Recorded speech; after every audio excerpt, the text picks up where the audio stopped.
All right. LDBC. This is your boy, the Coach Live on the Coach Show, the Coach Show Live. Okay, guys, I had a brother. He came up to, well, he didn't come up to me, but he sent me an email. And this email about 3 months old. So sorry, brother. Sorry about that.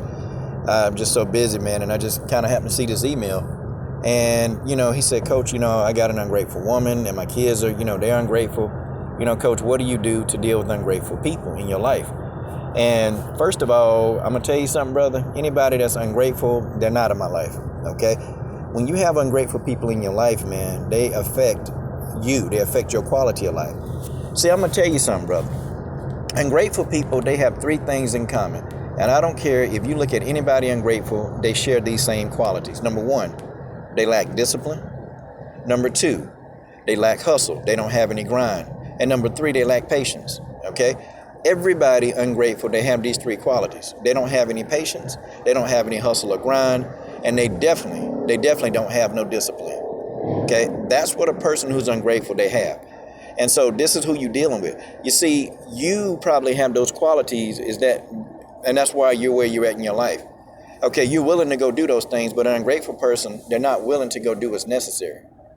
And also too, with an ungrateful person, when an ungrateful person becomes successful, they'll never thank you. They'll never acknowledge you for helping them get to where they are, because they resent you. Deep down, they really resent you because they're wondering, how can you do all the things that you're doing? What makes you so special? Why are you the one that's chosen to do all this stuff? See, that's the nature of an ungrateful person. That's how they think. Okay. If an ungrateful person is ever successful, they will never acknowledge you. And I don't care who you are. I don't care what you've done. You can have gave these people $1 million to help them start a business, and they will never acknowledge you if they ever make it big. I'm just telling you now. Ungrateful people don't see that. Now, when you're dealing with ungrateful children, I'm a little bit more lenient, because with children, you have to teach children, okay? You can't just, throw children to the wolves and say, okay, you messed up. Children, they don't know any better. You have to teach them. But with adults, I cut them off. With an ungrateful person, if they're an adult, you cut the snake off at the head. You cut them off. You don't give them a chance. You don't give them a second chance to be ungrateful for when they should have been grateful the first time. It took me 10 years to figure that out. It took me 10 years, but I got it now. And I don't entertain ungrateful people. I just don't do it, because when you entertain those people, then they begin to affect your discipline. They begin to affect your patience. They begin to affect your hustle, your grind. That's what they begin to do. And you don't want them affecting what you do best. You don't want them affecting you, how you've gotten to where you are. You don't want that. Because an ungrateful person, they'll take all of that, they'll drain that, and you'll be as of nothing. You better believe me when I'm talking to you.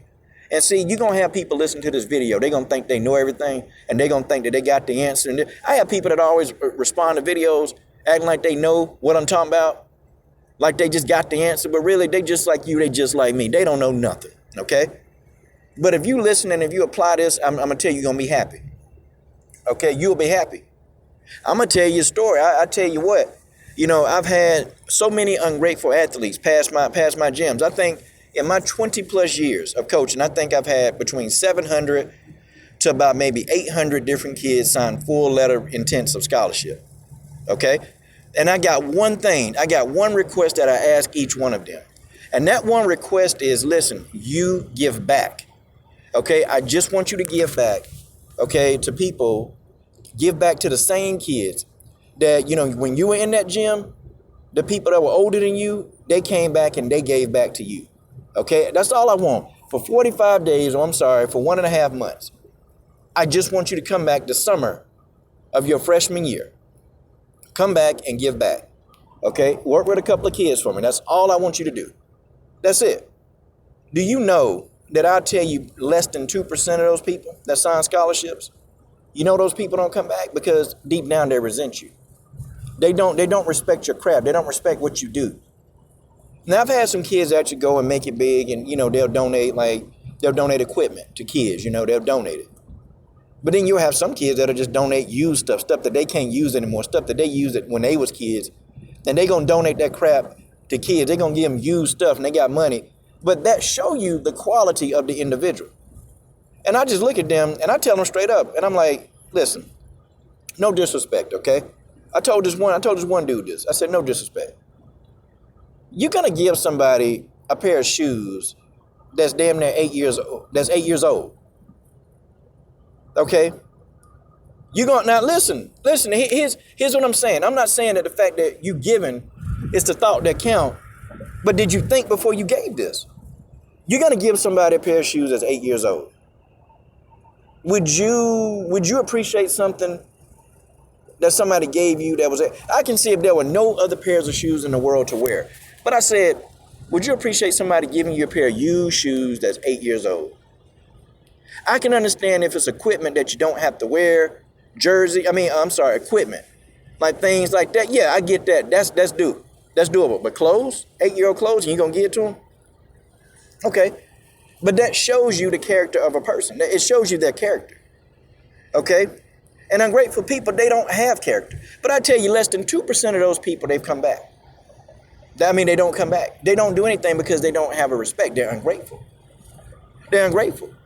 And that shows you how the characteristics of them in life. But I tell you something, what I've always learned about everybody ungrateful. They always hit a brick wall. You see, once you cut them off and you stop dealing with them and you stop dealing with their behavior, you stop dealing with how they treat you and how they do, an ungrateful person, they always hit a brick wall. And an ungrateful person, they will always come back to you. They always will. You see, what they do is they try to use you, okay? They'll use you. And then when they think that they've learned everything they can from you, or when they think that they've gotten what they can from you, they'll move on. Ungrateful people, they never respect the people that do for them. Have you ever noticed that they always respect people that don't do for them, PG-13 channel for them? Have you noticed that? They always respect people that don't bleed with them, that don't sweat with them, that don't grind. They respect those people that do the least for them. And I never get it. I never get it, but the people that do the least for them, they don't have to compare to them. See, they don't have to compare to them. They don't have to compete with them. But see, they feel like they got to compete with you because they got to show you. They got to show you that they can be better than you and they never needed your help in the first place. An ungrateful person, they think like this. So you got to be careful when you're entertaining these people. I give an example. I had a girl in my own gym. Hey, I'm a butthole in the gym, and they do leave sometimes. And, she had a guy, and General Africa know who the guy is, because the guy lied about coaching an athlete that I trained since he was 10, lied about it. Well, this kid go over there because he made all these promises. He said that, he can, y'all don't have to work out for 45 hours. Y'all ain't got to do all that. Okay, coach making y'all do too much. Look, I can cut it down in a short amount of time and we can get to the same point in a short amount of time. And I told this person, I said, listen, let me tell you something. I said, he's going to break you. He's going to destroy you. I said, anytime you have somebody tell you something, anytime they tell you that they can go around hard work, I said, they can't, those are empty promises. It'll never happen. You give me somebody that tell you that you can circumvent hard work, then they're lying to you. Kid chose to go over there anyway. And not only did she go over there, she tried to take some of my athletes in my gym with me. So, okay, it's bad enough you don't like me and you don't like that we got to work too much. But you try to influence and take people in my gym. Okay? In my gym, you try to take those people, try to tell them, persuade them to come with you. Okay, I took this person's career. Listen, let me tell you. I took the person's career. This person was not on the verge of signing any kind of major scholarship. And in 4 months, I made them a national powerhouse. And that's the thanks I get. You leave and then you try to take people with you. No. See, that's what they do. And when you're dealing with us, when you're dealing with brothers and sisters, hey, magnify that by 10. Magnify it by 10. So I help you resurrect your career. I help turn you into, the best athlete. And we're talking about throwing. The best incoming athlete in the whole state. You're the best. You were under me for 4 months and you became the best. And this is the thanks I get. You try to like take my gym down? You try to get 5 of my athletes to leave? Telling them that they ain't got to do all this work? You see, sometimes I let ungrateful children come back, but I charge them. In this situation, this person couldn't come back. And I told them, I said, hey, all of y'all, and I had it was 10 people in the gym that day, and I stopped workouts. I said, anybody want to leave? I said, anybody want to leave right now? I said, get yours, and I want you to go. If you feel that you don't have to work hard, I said, get out. I said, you get your stuff and you get out of here. But you're not going to talk to people that want to work hard and do it the right way. I said, get out now. And they all looked at me, man. And then, they got back to work. Well, the kid that left, of course, it failed. It failed miserably. And they called, hey, coach, I just wanted to see if I can, get up with, no. It's not how it worked now. No.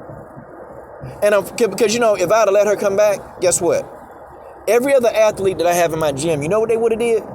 They would have attempted to do some more mess, some more foul stuff like that. They couldn't come back. Now, there's one kid who told me now, said, Coach, well, I never asked you to do all this stuff. I said, okay, I'm gonna get you out of here. See you later. So that kid, I've kicked him out for 2 weeks. And, this kid been calling every day. Coach, when can I come back? I'm sorry. But you have to teach the lesson. I'll let her come back in about another 2 or 3 weeks. But you got to teach the lesson. You got to teach them a lesson. See, they can't just go and take your kindness. They can't take that for granted. Because when they take that for granted, everything in life, they're going to take it for granted. And to get to where you got to get to. Yes, some people are going to cross your path that can help you get to another level. You got to be grateful for that stuff.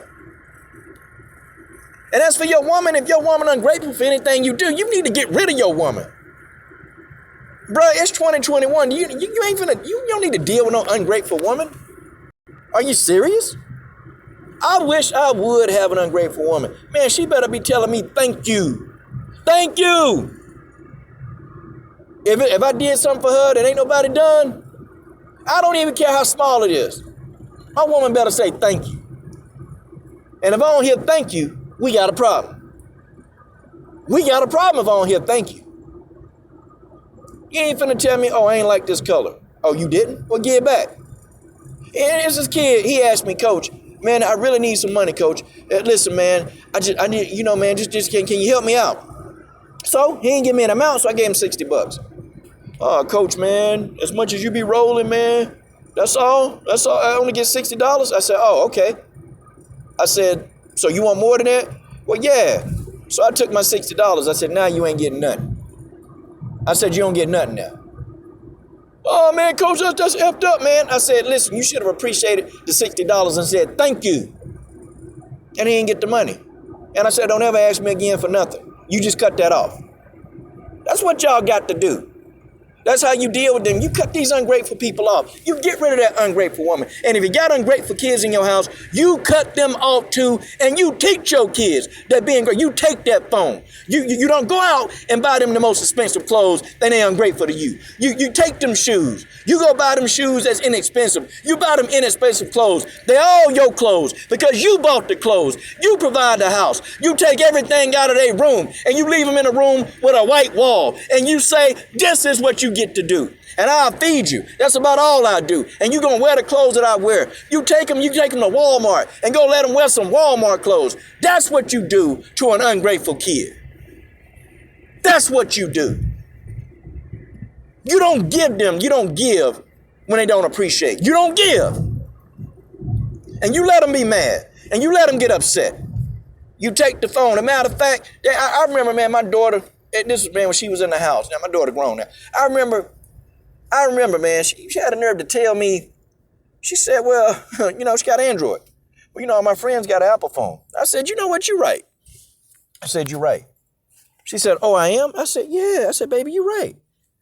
So I took the phone. I said, now, you don't have a phone. You don't have any phone. And she was like, but Padre, but wait, I was just saying, no. She didn't get a phone for about, 2.5 years? She didn't got it. And then when I finally decided to give her a phone, I gave her a flip phone. Man, when I gave her that flip phone, she was happy. Oh, she was happy for that flip phone. Now, about a month later, I gave her the Android again. But thing of it is, though, see, I taught my daughter a valuable lesson. I taught my daughter a valuable lesson. You better appreciate when somebody give you something that they didn't have to give you, okay? I taught her a valuable lesson. You better appreciate something that somebody gave you that they necessarily didn't have to give you. I ain't have to give you nothing. I ain't have to give you nothing. I ain't have to try to give it to you. I gave it to you because I love you. I gave it to you because I care. And my daughter right now, to this day, she still got that flip phone. She don't use it, but she still have it. She still carry it around. Like, it's crazy because she remembered that. But do you think my daughter learned how to be grateful? So now, when she go out and she meets somebody, when she meet a man that's really, really going to be good to her, do you think my daughter going to be grateful now? Do you think she going to learn how to appreciate him and treat him like the king that he's supposed to be? Of course she will. And I just taught my daughter a very valuable lesson on how to keep your man. I taught her that. And some of you dudes right now, you got people that's ungrateful to you. And I tell you what, I even taught ungrateful fighters. Do you know if I do an interview with a fighter, and if they don't even think to even link the interview on their channels or whatever, I know that they're ungrateful. And you know what I do with those fighters? I tend not to try to interview them as much. I try not to. I try to really just not deal with them. Now, if a fighter, if they got like 1,000 interviews out there, because some fighters, they do multiple interviews. They don't have time to link all that stuff. And I understand that. But if you're a young and up and coming fighter and ain't nobody rocking with you like that, and somebody take the time to give you an interview, I don't interview them again.